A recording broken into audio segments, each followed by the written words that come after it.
Bonjour à tous, c'est Marie-Laure, coach de vie et love coach. Merci beaucoup pour vos abonnements, merci beaucoup pour vos suivis, vos commentaires. Voilà, j'espère que ces vidéos vous aident à avancer dans votre guérison. Perdez pas espoir, je vous assure, courage, vous êtes sur la bonne voie. Alors aujourd'hui, j'ai décidé de faire cette vidéo parce que, peut-être que vous l'avez vécu ou vous êtes en train de le vivre. C'est que quand on quitte ou on est quitté par un pervers narcissique, eh bien, je veux dire, notre entourage, mes amis, ils vont parfois de leurs petits commentaires, jugements sur nous, les victimes de la perversion narcissique. Alors parfois, c'est pas fait délibérément pour blesser, parfois c'est juste, à côté de la plaque. Et parfois, on a envie de se dire, non mais attendez là, vous me prenez pour qui quoi. Et il faut bien se rendre compte, si vous êtes encore dans une période où vous êtes énervé, vous avez beaucoup de colère, qu'il ne faut pas se défouler sur ces gens parce qu'ils n'y connaissent rien, ils ne savent pas ce que c'est la perversion narcissique. Et la perversion narcissique, on a beau lire tout ce qu'on veut là-dessus, tant qu'on n'a pas vécu, on ne sait pas. On ne sait pas de quoi ces gens sont capables. On ne sait pas que ces gens ont vraiment un cerveau de tordu. Et on ne sait pas ce que c'est de vivre dans une relation de perversion narcissique. Mais on ne sait pas ce que c'est d'en sortir, d'essayer d'en sortir et de se reconstruire de tout ce qui est les stress post-traumatiques, d'avoir l'autre qui n'arrête pas de nous envoyer des messages, qui nous veut juste avoir la tête, veut nous mettre la tête sous l'eau. Voilà, les gens n'imaginent pas ce que c'est. Et je trouve dommage que dans les articles, on parle beaucoup des pervers narcissiques, mais finalement, on parle très peu des victimes, ce qu'elles subissent, ce qu'elles doivent traverser. Donc, voilà, quand vous avez des réflexions sur vous, votre comportement, pourquoi vous n'avez pas fait ci, pourquoi vous n'avez pas fait ça, voilà. Avant d'exploser, relativisez. Ils ne savent pas ce que c'est. D'accord? C'est pas de leur faute, ils ne savent pas. Donc c'est maladroit, mais ils ne savent pas. Mais n'empêche que, dans un souci de maintenant de vous affirmer, de poser certaines limites, il va falloir un peu remettre l'église au milieu du village. C'est-à-dire une petite mise au point par rapport à vous et à ce qu'est la perversion narcissique, sans nécessairement rentrer dans les détails de ce que vous avez vécu. Mais bien recadrer les choses parce que voilà, c'est important que vous repreniez votre place là. Alors, comme je l'ai déjà dit dans mes précédentes vidéos, le dialogue intérieur est important dans la guérison. Donc n'oubliez pas, vous avez été victime d'un pervers ou d'une perverse narcissique durant la relation. Maintenant que vous n'êtes plus dans cette relation, vous êtes une survivante ou un survivant. Ne l'oubliez pas. Donc voilà, je vais commencer par partager certaines réflexions ou certains raccourcis vraiment très limites que j'ai pu me prendre dans la face ou que certains de mes clients ou clientes se sont pris en pleine face. Alors, la première réflexion que j'ai eue, c'était oui, mais il a dû t'aimer à sa façon. Eh bien non. C'est ça le problème. C'est qu'un pervers narcissique ou une perverse narcissique n'aime pas. Ce sont des personnes qui n'aiment même pas leurs propres enfants. Et c'est compliqué quand on est dans ce genre de relation et même après de concevoir que tout ce qu'on a vécu, c'était pas vrai. C'était pas de l'amour. Et c'est compliqué quand on se remémore les premiers moments ensemble, on se dit mais j'ai pas rêvé. Il m'a quand même regardé droit dans les yeux et il m'a dit qu'il m'aimait. Et c'est compliqué de se dire mais non, c'était juste stratégique. Et c'est encore plus compliqué d'expliquer aux gens que non, un pervers ou une perverse narcissique, ça n'aime pas. Ça n'aime pas sans arrière-pensée, ça n'aime pas sincèrement, ça n'aime pas sans contrepartie. C'est non, c'est que c'est je t'aime était juste stratégique. C'était dans le but de finalement mettre l'autre sous emprise. C'est que l'autre soit tôt ou tard réduit à un statut d'objet. Donc c'était de la possession, mais c'était pas de l'amour. L'amour, c'est pas être traité comme ça. C'est pas être traité comme votre pervers narcissique ou votre perverse narcissique a fait. Ça, c'est pas de l'amour. On ne rabaisse pas quelqu'un quand c'est de l'amour. On ne lui tire pas dans les pattes quand c'est de l'amour. On ne minimise pas ses ressentiments, on ne minimise pas ses sentiments, on ne minimise pas ses envies, ses rêves. On rigole pas de ses valeurs. Non. On n'est pas violent quand c'est de l'amour. Justement, l'amour nous porte. Ça ne nous fait pas nous sentir encore plus mal, l'amour. Donc non, désolé. N'hésitez pas à dire à la personne qui vous dit il t'a aimé ou elle t'a aimé à sa façon de dire non. C'est ça le problème. C'est que dans la perversion narcissique, c'est pas une histoire d'amour. Et que peut-être vous étiez dans l'amour. Si c'était pas de la codépendance ou de l'emprise, mais c'était sûrement pas une histoire d'amour. Et quand on s'en rend compte, c'est notre monde qui s'écroule. Parce qu'on se dit on a fait tout ça pour un mirage. Autre chose. Oui, mais les victimes de pervers narcissiques, ce sont des gens manipulables, influençables. Ok. Donc n'hésitez pas à demander à la personne, tu peux préciser manipulable quoi?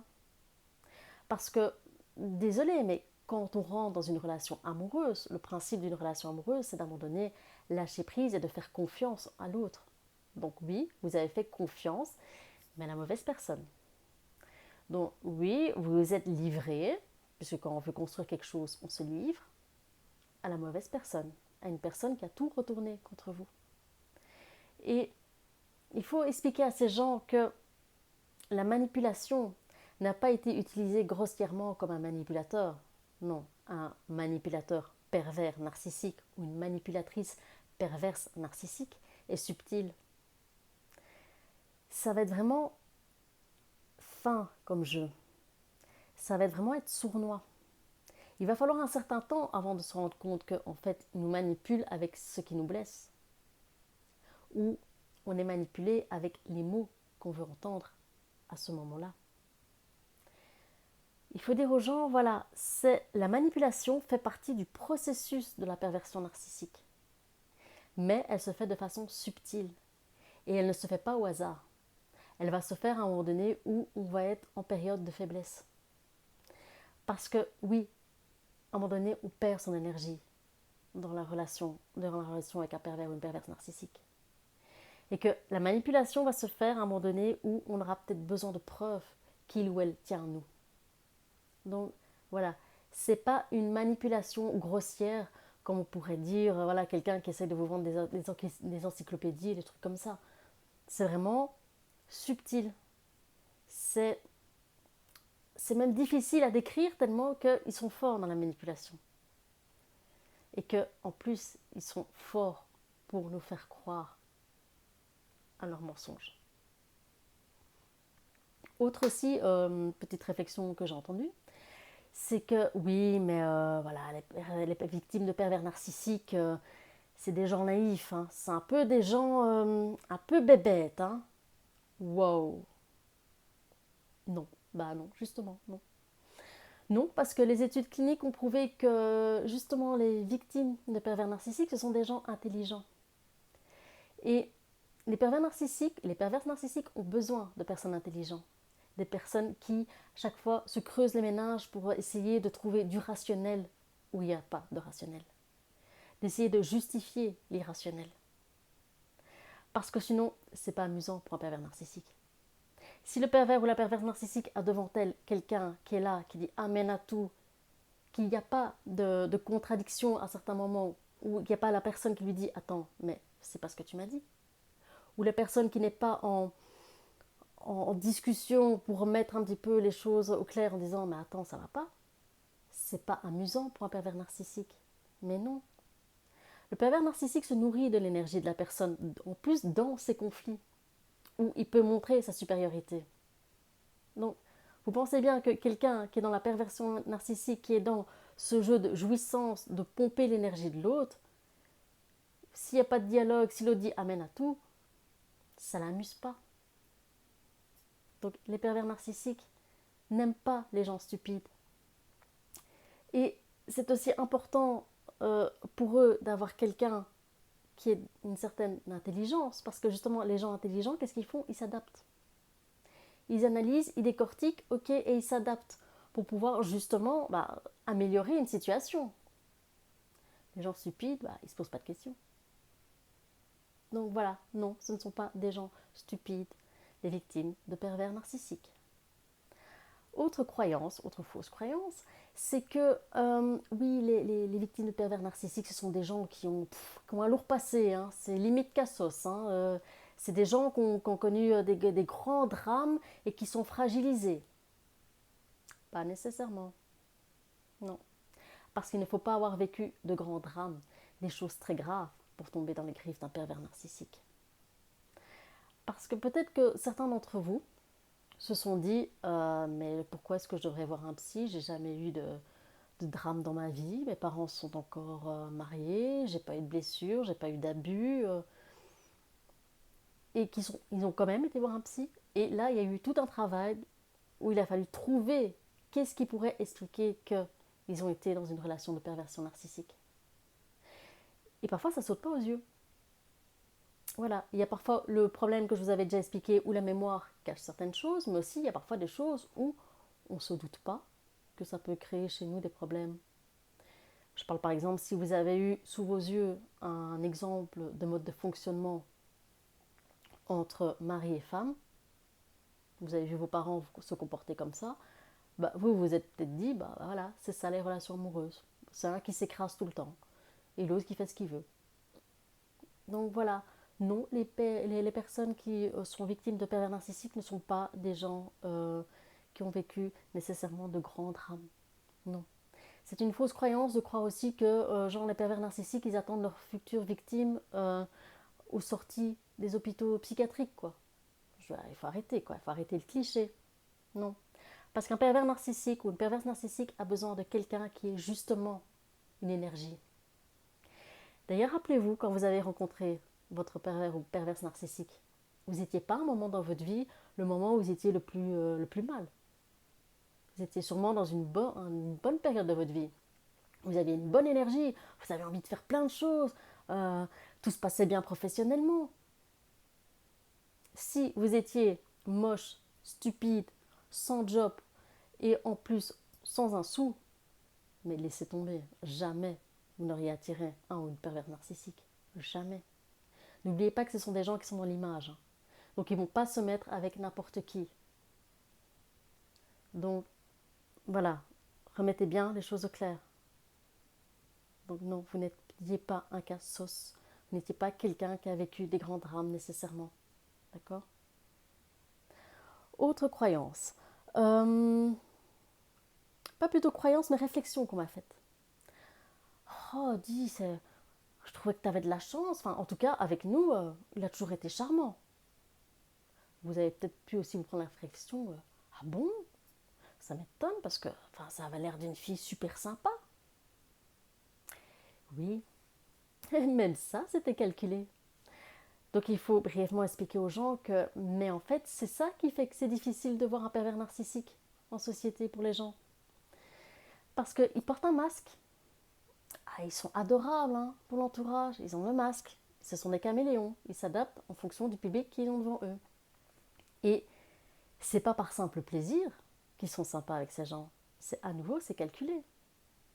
Parce que quand vous allez commencer à entrer dans des discussions avec le pervers narcissique ou la perverse narcissique, qu'est-ce qu'elle va vous dire? Regarde tes amis, regarde ta famille, ils m'adorent. C'est toi qui as un problème avec moi. Je ne suis pas comme tu dis, regarde tes amis. Autre chose aussi, c'est que quand vous allez vous séparer, oui, il va les utiliser pour dire regardez, j'étais tellement clean, j'étais tellement droit, j'étais une belle personne. Regardez comment il ou elle me traite. Il peut aussi les utiliser, c'est une certaine façon pour essayer de vous récupérer. Vous avez peut-être eu des membres de votre famille ou des amis qui vont vous dire oh, mais enfin, fais un effort, t'as quand même des enfants avec, ou allez, fais un effort, ça peut pas être aussi grave. Autre chose aussi, ces gens ont été utilisés durant votre relation par le pervers narcissique. Parce que combien de fois vous avez vu votre pervers narcissique qui était voilà, en soirée, elle était contente d'être là, elle parlait avec tout le monde, ou il était content, il parlait avec tout le monde et tout. Une fois que vous quittiez la soirée, que vous claquiez la portière de la voiture, qu'est-ce qui se passait? Eh oui, ça commençait. Soit tirage de tronche, ou soit ça y est dispute. Parce que vous n'aviez pas fait quelque chose pendant la soirée, quelque chose qu'il fallait, ou parce que, voilà, finalement, vos amis, vos familles, c'est tous des cons, hein, et qu'ils ne les supportent plus. Hein, et que franchement, devoir passer des soirées comme ça à supporter des gens pareils, voilà. Donc, ils étaient utilisés aussi pour qu'à terme, le ou la perverse narcissique vous éloigne de ces gens.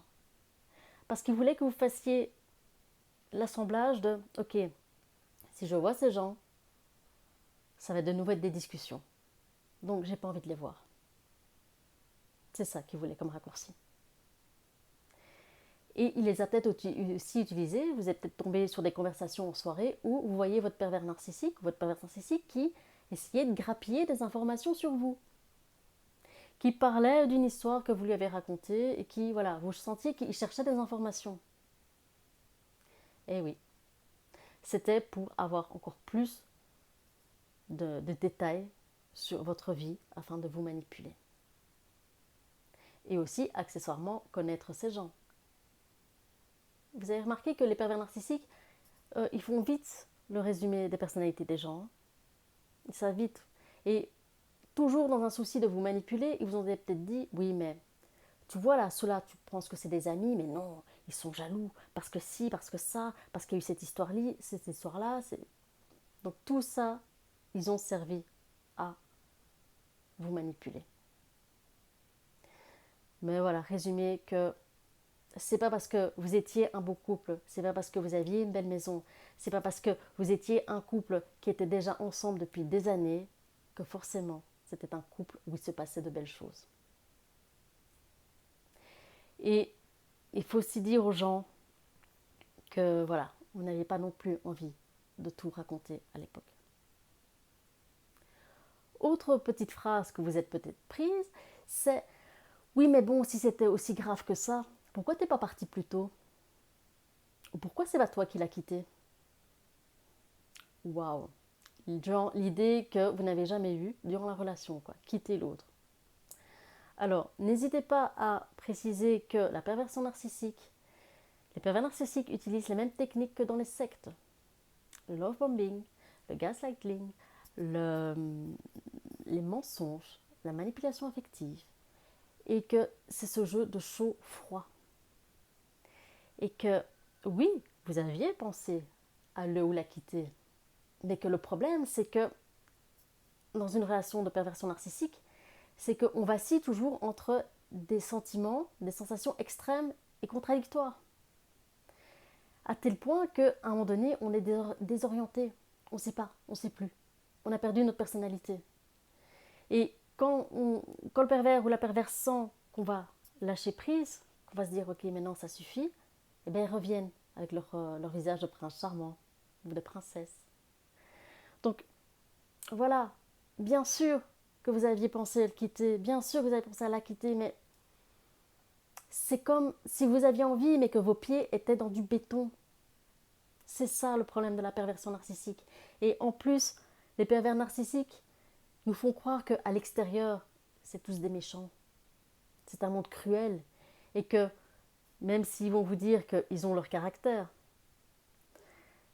qu'ils sont là pour vous protéger, qu'ils veulent que le mieux.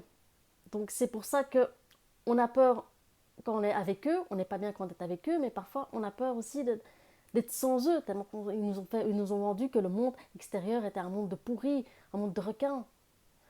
Alors que franchement, voilà, maintenant vous connaissez la différence, hein. Vous connaissez la réalité. Et il faut aussi dire aux gens qui vous posent la question pourquoi vous n'êtes pas parti plus tôt, qu'il faut dire que c'est pas parce que vous ne racontiez pas tout ce qui se passait que les choses n'étaient pas graves. Il faut expliquer aux gens que ça prend du temps de se rendre compte qu'on est parti dans une relation de perversion narcissique. Ça prend du temps de se rendre compte que en fait le problème, c'est pas nous, c'est l'autre, et que l'autre nous utilise. Ça prend du temps.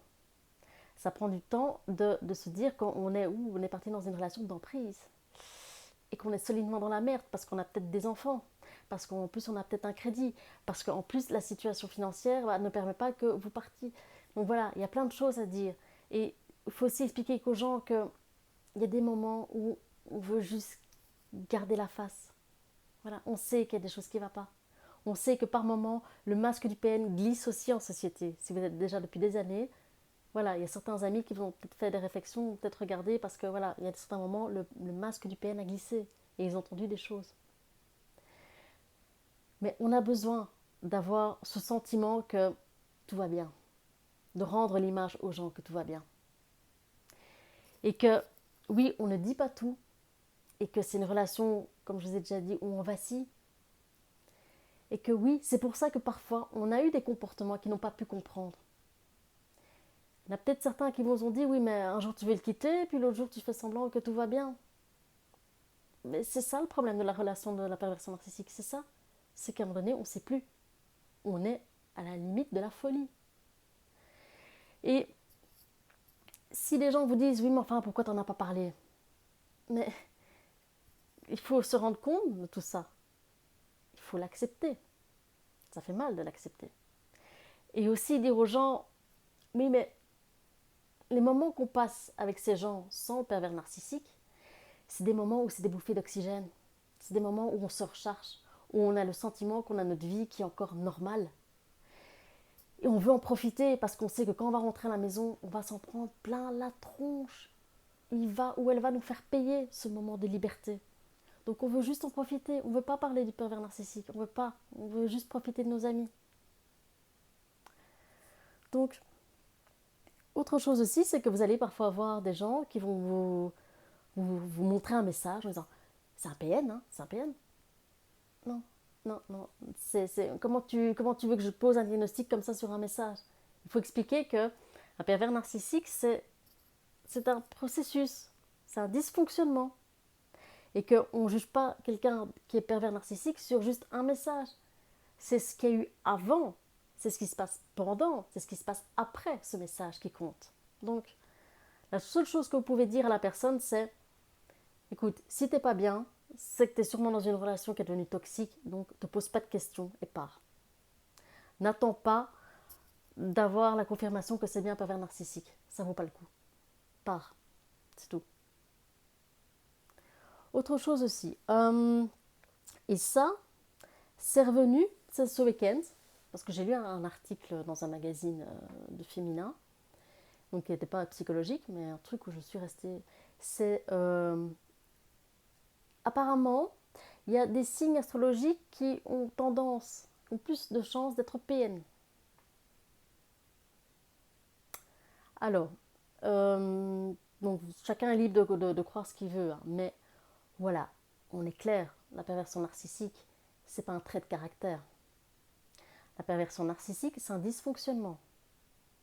Et la cause de ce dysfonctionnement remonte à l'enfance du ou de la perverse narcissique. Donc, j'ai envie de dire, ça n'a rien à voir avec un signe astrologique. C'est peut-être une simple coïncidence, mais c'est pas parce que vous avez tous les défauts de la Terre que vous êtes nécessairement pervers narcissique. Tous les signes du zodiaque sont susceptibles d'être pervers narcissiques, parce que ce n'est pas un trait de caractère. Donc voilà, quand on va vous dire oui, mais tu vois, je t'avais dit que ce signe-là c'était un signe de perversion narcissique. Oui, mais si tout dépendait que d'un signe astrologique, alors on dirait aux femmes n'accouchez pas pendant cette période et cette période. Ça diminuerait déjà de 50% le taux d'avoir des pervers narcissiques dans sa vie. Donc un peu de bon sens quoi. Le problème maintenant, c'est que le sujet des pervers narcissiques, c'est un sujet à la mode. Donc il y a certaines personnes qui écrivent un peu tout et n'importe quoi sur ce sujet. Et c'est la course au clic. Donc voilà, qui va avoir le meilleur clic, qui va sortir un article qui va intéresser un maximum de personnes. Donc voilà, quand vous lisez des articles de ce niveau, vous avez juste envie de dire à la journaliste ou au journaliste qui a écrit ça, mais renseigne-toi sur ce que c'est la perversion narcissique et voilà, on voit que tu l'as pas vécu quoi. Autre chose que vous êtes peut-être pris, c'est avec moi ce ne serait pas passé comme ça. Avec moi, s'il n'aurait jamais fait ça. Alors, premièrement, c'est déjà pas écrit quand vous rencontrez quelqu'un, c'est pas écrit sur le front qu'il est pervers narcissique, hein. Donc il n'y a pas un signe qui fait que vous êtes tombé sur un pervers narcissique. Alors, la phrase de avec moi ce ne serait pas passé comme ça, on va être clair, hein. Alors, la forme peut-être pas, le fond oui. Parce que la perversion narcissique c'est un processus, c'est une succession de méthodes. C'est maléfique, hein. Mais comme ils s'adaptent en fonction de la personne qu'ils ont en face d'eux, la forme aurait été différente. Ils n'auraient pas joué sur les mêmes sujets, mais ils l'auraient baldingué aussi, hein. Peut-être la différence aurait été au niveau de la durée de la relation. Si la personne qui vous a dit ça, c'est une personne qui a déjà fait un travail sur elle-même, qui est dans le développement personnel, qui connaît ses blessures, qui a déjà soigné ses blessures, qui a retrouvé une confiance en elle, et qui sait qu'il faut faire appel à son intuition plutôt qu'à son cerveau, d'accord, la relation n'aurait peut-être pas duré aussi longtemps. Mais sinon, oui, elle avait autant de chances de tomber sur un pervers narcissique que vous, que moi, que... Voilà. C'est un truc, il n'y a pas écrit bonjour, je suis pervers narcissique. Donc voilà, essayez d'un petit peu recadrer gentiment les gens, de mettre les choses un petit peu à leur place, en leur disant que oui, voilà, comme dans toute relation, vous avez vos torts, votre tort, ça a été de ne pas vous respecter, peut-être de ne pas avoir mis plus tôt des limites, d'avoir cru, bah oui, qu'il y avait du bien dans toutes les personnes. Avec un pervers narcissique, on sait que non, il n'y a pas du bien dans toutes les personnes. Et voilà, mais que non, vous n'êtes pas stupide, non, vous n'êtes pas manipulable, vous n'êtes pas influençable, que oui, vous saviez qu'il fallait partir, mais que voilà, vous étiez bloqué, et que oui, vous apprenez de vos erreurs, et que oui, vous êtes occupé d'avancer. Mais voilà, donc vous n'énervez pas sur ces gens, ils peuvent juste pas comprendre ce que c'est. Et ils se basent sur des articles qui sont parfois un peu niveau poubelle, hein. Donc voilà, ne, ne vous en faites pas. Voilà. Quand vous êtes dans une période de down, ne repensez pas à ces petites phrases qui ont été dites. Mais souvenez-vous qu'ils ne savent pas ce que c'est. D'accord? Courage à vous. Tenez le coup, ça va le faire. À bientôt!